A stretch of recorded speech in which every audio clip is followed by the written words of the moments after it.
नमस्कार, आप देख रहे हैं न्यूज 18 बिहार झारखंड। मैं हूं आपके साथ रुचिका राज। अमेरिका के राष्ट्रपति डोनाल्ड ट्रंप ने देश के सभी अवैध प्रवासियों को निकालने के आदेश जारी कर दिए हैं। इसके बाद भारत सरकार वहां रह रहे 18,000 लोगों को लाने की तैयारी शुरू कर दी है। यानी कि 18,000 ऐसे लोग हैं जो अमेरिका से अब भारत आने के लिए तैयार कहीं ना कहीं होने वाले हैं। सूत्रों के मुताबिक भारत सरकार ने ट्रंप प्रशासन के साथ मिलकर इस पर काम भी शुरू कर दिया है। खबर ये भी आ रही है कि 20 फरवरी से पहले होने वाले बच्चों को ही वहां पर अमेरिका की नागरिकता दी जाएगी। यानी कि 20 फरवरी 2025 से पहले जो बच्चे जन्म ले लिए हैं या 20 फरवरी तक जो बच्चे जन्म लेंगे उन्हें ही अमेरिका की नागरिकता मिलेगी। अगर उसके बाद कोई बच्चा जो प्रवासी है वो जन्म लेता है तो वहां अमेरिका की नागरिकता उसे नहीं दी जाएगी। लेकिन इसके पीछे की वजह क्या है? क्या वजह है क्यों डोनाल्ड ट्रंप के सरकार में आते ही ये नियम को बदला गया और इससे आने वाले वक्त में भारत पर कितना असर पड़ेगा? ये तमाम ऐसे सवाल जिसके जवाब इस वीडियो के जरिए आपको हम देने वाले हैं। दरअसल एक रिपोर्ट के मुताबिक अमेरिकी और भारतीय सरकारों ने 18,000 भारतीय नागरिकों की पहचान की है जो अवैध रूप से अमेरिका में रह रहे हैं और उन्हें वापस भेजा जाएगा। सूत्रों ने यह भी बताया है कि यह संख्या और भी ज्यादा बढ़ सकती है।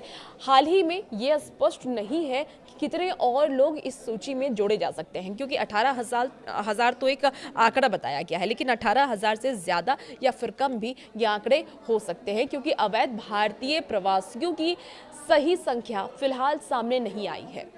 भारत उम्मीद ये कर रहा है कि ट्रंप प्रशासन के साथ उनके रिश्ते इसमें काफ़ी ज़्यादा काम आ सकते हैं, क्योंकि आपको ही पता है कि डोनाल्ड ट्रंप और प्रधानमंत्री नरेंद्र मोदी के रिश्ते काफ़ी अच्छे हैं और इसीलिए ये उम्मीद फिलहाल भारत ये जता रहा है कि आने वाले वक्त में हो सकता है कि कुछ रियायतें भारतीयों को मिल सके। आपको बता दें कि हो सकता है प्रधानमंत्री नरेंद्र मोदी के जो निजी रिश्ते हैं इस वजह से छात्र वीजा और इसके साथ ही H-1B वीजा से जुड़े जो लोग हैं उन्हें उन पर कोई कार्रवाई नहीं की जाए। सूत्रों ने यह भी बताया है कि सरकार ने अपने लोगों को उचित अवसर मिले इसके लिए हाल के वर्षों में ताइवान, सऊदी अरब, जापान, इजराइल और अन्य देशों के साथ कई एग्रीमेंट भी साइन किए हैं। 2024 की एक रिपोर्ट के अनुसार अमेरिका में 7,25,000 भारतीय अवैध तरीके से रह रहे हैं।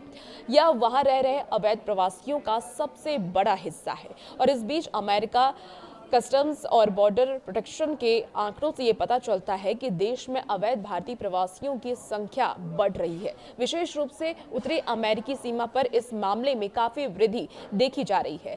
अब जानते हैं कि नागरिकता पर अमेरिका का नया आदेश क्या है, क्या नया कानून लेकर के डोनाल्ड ट्रंप आए हैं। तो अमेरिका में जन्म लेने वाले हर बच्चे को अपने आप ही वहां की नागरिकता नहीं मिलेगी। इसकी वजह यह है कि अमेरिका के नए राष्ट्रपति डोनाल्ड ट्रंप ने जन्म के आधार पर मिलने वाली नागरिकता के नियम को अब समाप्त कर दिया है। नागरिकता पर नए आदेश के अनुसार अगर जन्म के साथ किसी बच्चे को अमेरिकी नागरिकता चाहिए तो उसके पेरेंट्स यानी कि माता पिता में से किसी एक को अमेरिका का नागरिक होना अनिवार्य है। अगर वो अमेरिका के नागरिक हैं, अमेरिका के रहने वाले हैं, तभी उनके बच्चे को नागरिकता मिलेगी। साथ ही किसी एक के पास ग्रीन कार्ड भी होना चाहिए या फिर माता या फिर पिता किसी एक का अमेरिकी आर्मी में होना जरूरी है। अगर ये है तभी आपके बच्चे को नागरिकता अमेरिका की मिल सकती है। ये नए नियम है। ट्रंप का हालांकि इस पर यह कहना है कि बर्थ टूरिज्म और अवैध प्रवासियों को रोकने की दिशा में ये बड़ा कदम है। नागरिकता हासिल करने के उद्देश्य से प्रवासी अमेरिका जाकर वहां अपने बच्चों को जन्म दे देते हैं। इससे बच्चे को खुद ही वहां की नागरिकता मिल जाती है, लेकिन अब ऐसा नहीं हो सकेगा। अब इस खबर के आने के बाद जो अमेरिका में रह रहे भारतीय हैं वो 20 फरवरी से पहले बच्चे को जन्म देना चाह रहे हैं और इस वजह से बच्चे को जन्म देने को लेकर के होड़ भी मच गई है।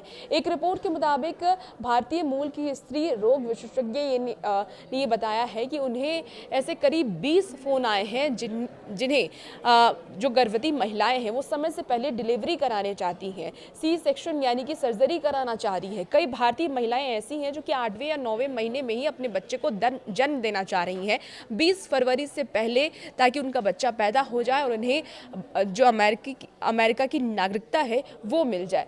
एक डॉक्टर ने ये भी बताया है कि ट्रंप के इस ऐलान के बाद ऐसे मामले में बढ़ोतरी हुई है। उन्होंने ये बताया कि एक महिला है जो कि 7वें महीने में ही डिलीवरी कराना चाहती है। दरअसल 19 फरवरी को यह समय सीमा जो है वो पूरी हो रही है, समाप्त हो रही है। राष्ट्रपति डोनाल्ड ट्रंप के शपथ लेने के बाद ट्रंप ने एग्जीक्यूटिव ऑर्डर जारी कर जन्मजात नागरिकता के आधार को समाप्त करने का यह फैसला किया है। ऐसे में अवैध प्रवासियों या फिर वीजा पर रहने वाले लोगों के उन बच्चों को नागरिकता नहीं मिल पाएगी जिनका जन्म अमेरिका में होगा। ट्रंप के इस आदेश को लागू करने के लिए 30 दिन का समय भी दिया गया है, जो 20 फरवरी से लागू हो जाएगा। आपका इस पर क्या कुछ मानना है, कमेंट बॉक्स में बताइएगा और भी ऐसी वीडियोस के लिए बने रहिए न्यूज़ 18 बिहार झारखंड के साथ।